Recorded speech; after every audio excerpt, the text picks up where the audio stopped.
Well, hello, everybody, and welcome back to another Gotham Season 4 review. And this is for episode, hold on a second, it's for episode 16. Episode 16, one of my 3 soups. Now, this episode was, and I don't want to think people are just thinking I'm saying this. It's not the case, but I say this every review. This episode is better than the last episode. It was fantastic. Absolutely amazing. And I want to give props to frickin' Ben McKenzie. For all of you who don't know, you should know this, but Ben McKenzie plays Jim Gordon on Gotham. Of course you should know that. But anyway, he directed this episode. And, dude, this is probably, if you think about it, one of the best episodes of the season. And I'm trying to think of all the previous episodes, but this one had so much awe and grand things that were happening in it, like, you know, with all the people on the roof, with the under the Mad Hatter's spell.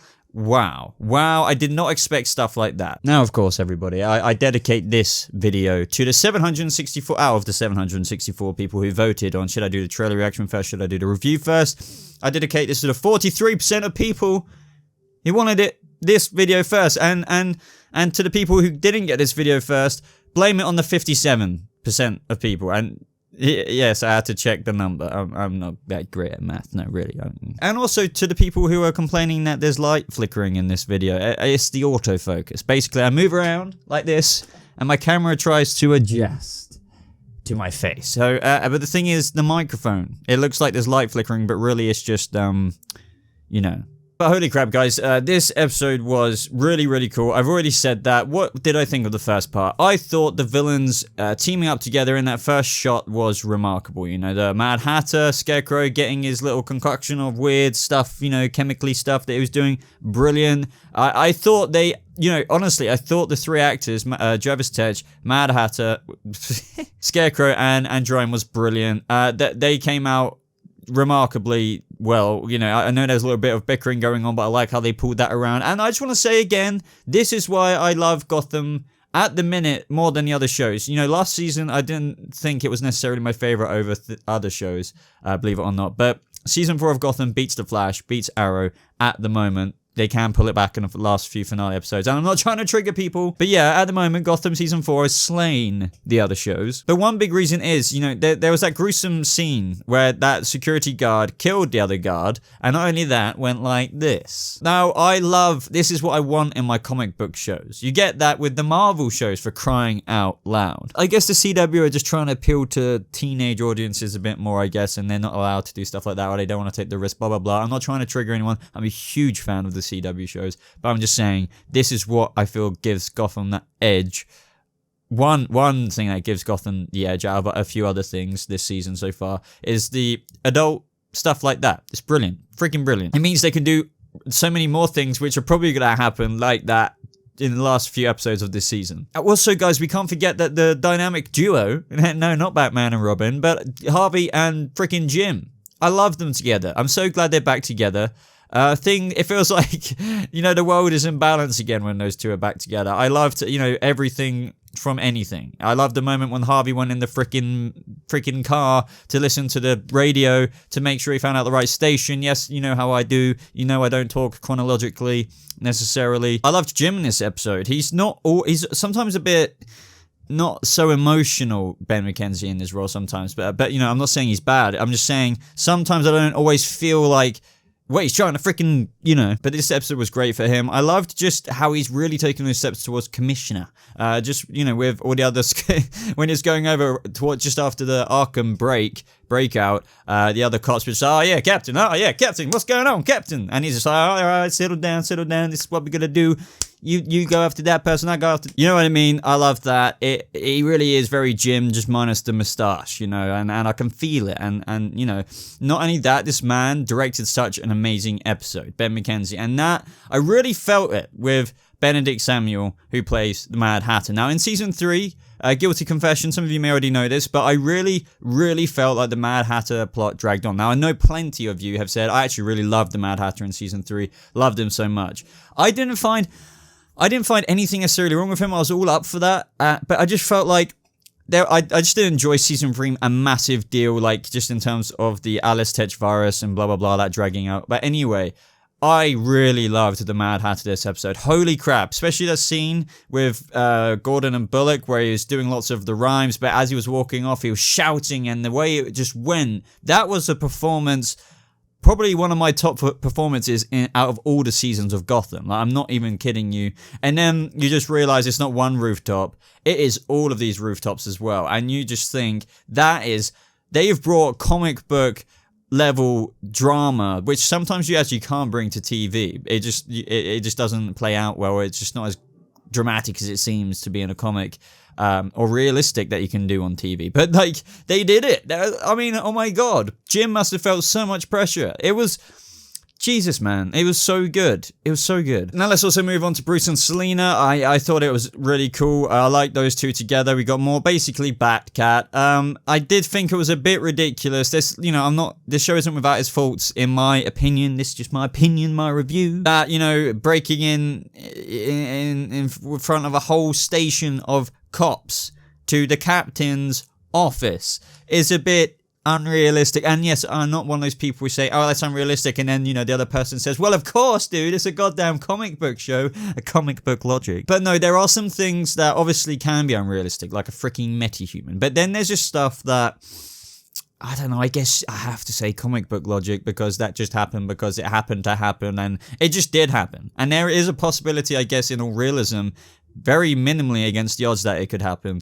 But you know what I mean? Like, would it really happen? And yes, I am still talking about Selina breaking in. But apart from that, I really like the Batman Catwoman, that stuff that happened this episode. That really shone through these younger versions of Batman and Catwoman. I don't really know what more else to say without talking about the actual Jerome part of the episode when they're in a diner, which I guess I'll move on to next. Or I might just save that part to my Q&A, because lots of people are like, what did you think of Batcat, blah-de-blue, blah, blah. So wait for that, I suppose. I know some people don't like the review plus Q&A format, but it is what it is, so deal with it. Now, up until this episode, I've been actually a Barbara fan. Now, nothing against Erin Richards at all. Like, nothing. I think Erin Richards is great. But what they've done with her character all over the seasons is kind of Gotham's writing. They've never truly known what they're doing with her character. They've used the excuse of, she's kind of a blank canvas, so we like doing this with her. But it's just arguably, like, I get that, but it also introduces quite a bit of messiness when you change a freaking character, like,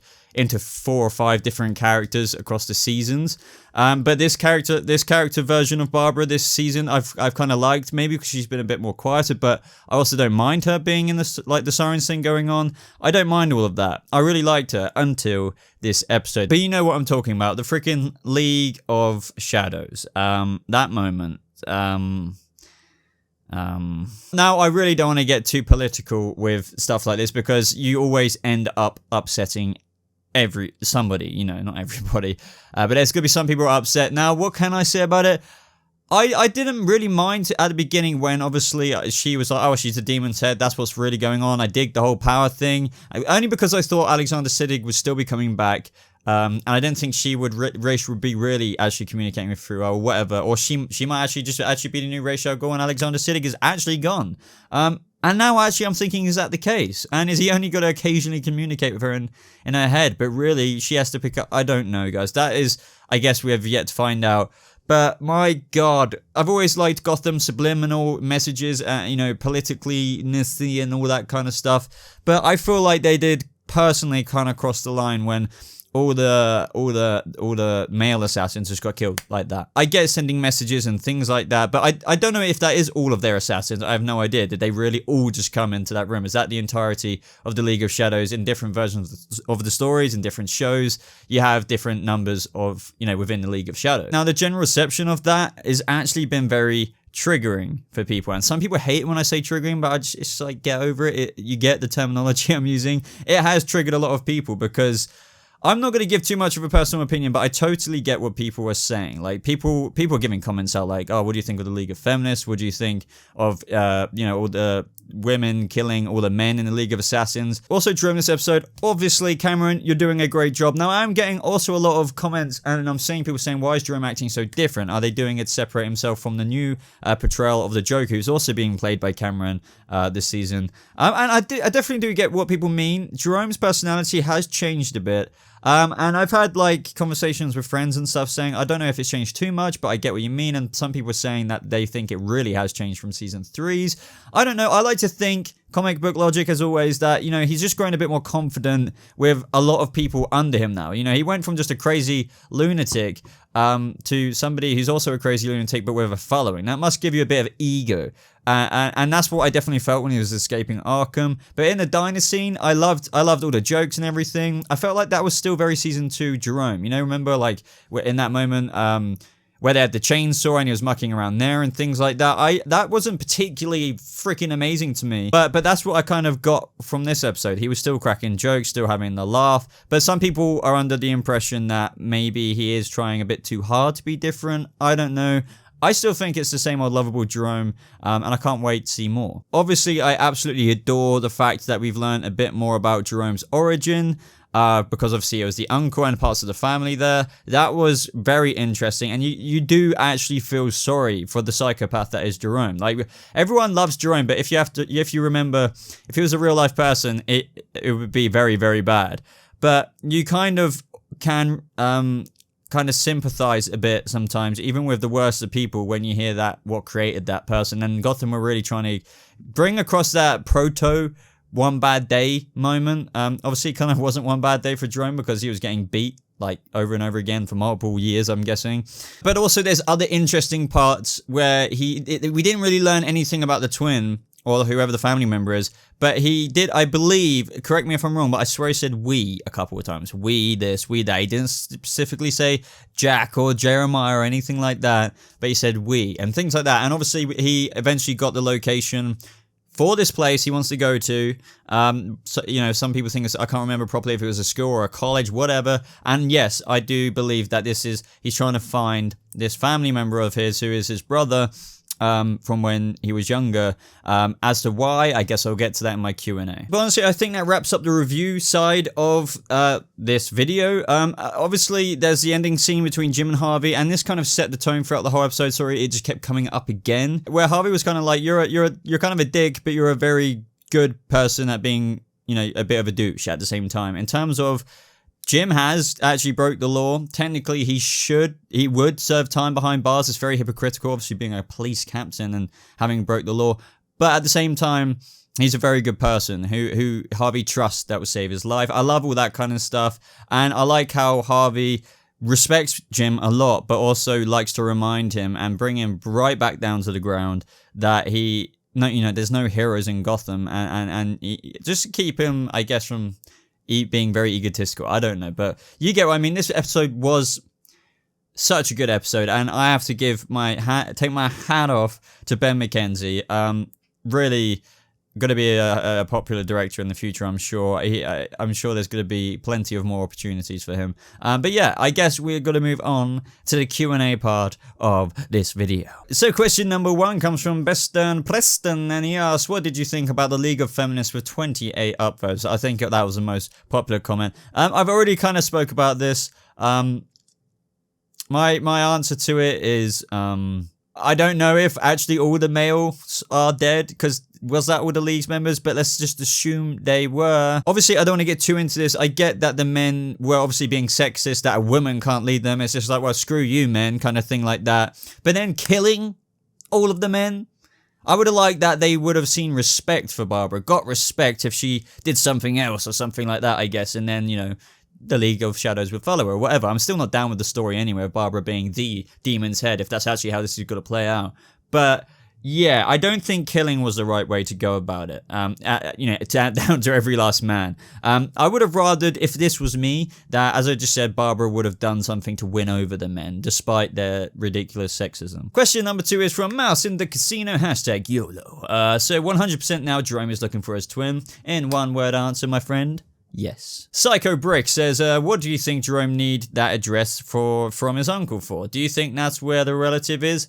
Yes. Question number, God knows what, I think it's number 3. Babu402 asks, do you think that Gotham is trying to make Jerome look less threatening because they are bringing in the real Joker and they are trying to distance the two characters? I kind of guess this goes back to what I said, that I have seen multiple comments of people either saying he acts too different, or like he's acting too serious, or he's just generally not kind of acting himself, or you're saying he's less threatening.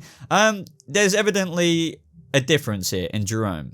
Now, I don't know. I don't personally think it has everything to do with the fact that he's also playing the Joker this season. That's not necessarily a spoiler, by the way. It's very obvious, just even from the non-spoiler side of it, that with the news that they have said that he's playing two characters, even if you haven't seen the behind-the-scene photo leaks and everything, so obvious that he's playing the Joker, but it's just not Jerome. But I don't think that is the major difference. I honestly think this is gonna trigger a lot of people, but I think Jerome is actually more or less acting like Jerome, maybe a little bit different, for the reasons I said earlier, you know, got a bit more confident or whatever, blah, blah, blah. But the more triggering thing for people, I think, is that I think they're gonna expect the Joker, when he comes, also being obviously played by Cameron Monaghan, to act the same as Jerome. But I think people need to remember that this is a different human being, and I think he is going to act different. He's going to act crazy, jokery, but his laugh is going to be slightly different, I think. Even the way he talks, his mannerisms and everything. I think if that actually happens, people are going to be really annoyed, but I'm just going to say to people, well, what do you expect? They may as well have made Jerome the Joker if that's exactly what you wanted from a different human being. I don't know. But yeah, I think he's going to be obviously similar because he's going to be a psychopath as well. Same family, same weirdness, but yeah, obviously different person. Quinns asks, what did you think of the new actor for Scarecrow? Was there anything you liked or didn't like about his portrayal, or is it a bit too soon to tell? Well, what I will say is I guess it is a little bit too soon to tell, but honestly, within just a few words, I think it was fine. Elizabeth Rose asks, more billionaire brat. What did you think of that? I found it very funny, especially when he offered her money and then fake cried. Yeah, I have to admit, I didn't think it was like the most convincing cry or anything like that.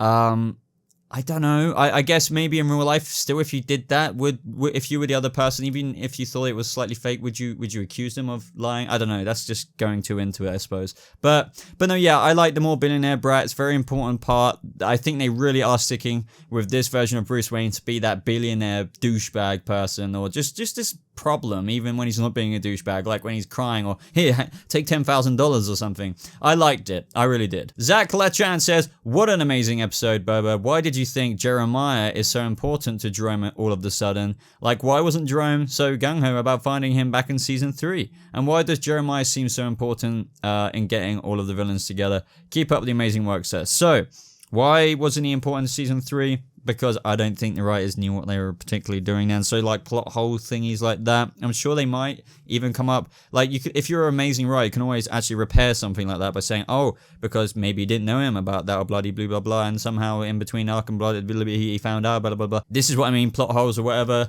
Until if there is a really good answer, but.